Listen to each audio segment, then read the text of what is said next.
We are going to understand మనకి group 1 prepare అయ్యేటప్పుడు తెలుగు మీడియంలో మనం ఎలా ప్రిపేర్ అవ్వచ్చా?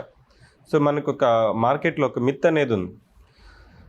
సివిక్ సెంటరే కాదు, అన్ని ఇన్స్టిట్యూషన్స్లో కూడా గ్రూప్ 2కి అయితే తెలుగు ఇంగ్లీష్ మీడియంలో ఇస్తున్నాయి. గ్రూప్ 1కి వచ్చిన తర్వాత so they are encouraging to write in English medium, not in Telugu medium.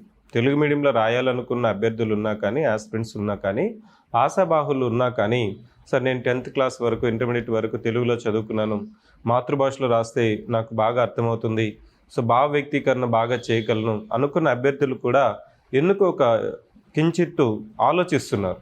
Institutions కూడా ఏం చెప్తున్నాయంటే లాస్ట్ టైము తెలుగు మీడియంలో రాసిన వాళ్ళకి 7,800 మంది గ్రూప్ 1 మెయిన్స్లో రాసిన, సో వాళ్ళకి 60 కంటే ఎక్కువ గ్రూప్ 1 సర్వీస్ ర్యాంకులు రాలేదనేసి దీన్ని చూపించి తెలుగు మీడియంలో రాస్తే సర్వీస్ రాదు అనేది మీకు బాగా ప్రచారంలో ఉంది.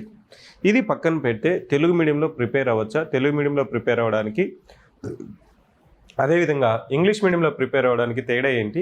తెలుగు మీడియంలో ఏ విధంగా ప్రిపేర్ అవ్వాలి? ఇట్లాంటి ఆస్పెక్ట్స్కి వెళ్ళే ముందు మనకి ఈ సెషన్లో అందరూ ఉంటారు కాబట్టి, ఫ్రెషర్స్, సీనియర్ ఆస్పిరెంట్స్ అందరూ ఉన్నారు కాబట్టి వాళ్ళ కోసం ఫస్ట్ గ్రూప్ 1 సర్వీస్ అంటే ఏంటి, దీనికి ఎలిజిబిలిటీ ఏంటి, ప్యాటర్న్ ఏంటి, సో ఎందుకు గ్రూప్ 1 ప్రిపేర్ అవ్వాలి, ఇప్పుడున్న స్టాండర్డ్ ఏంటి, ఇప్పుడు మీరు ఎలాంటి పద్ధతి, ఎలాంటి స్ట్రాటజీ నువ్వు ప్రిపేర్ అవ్వాలి.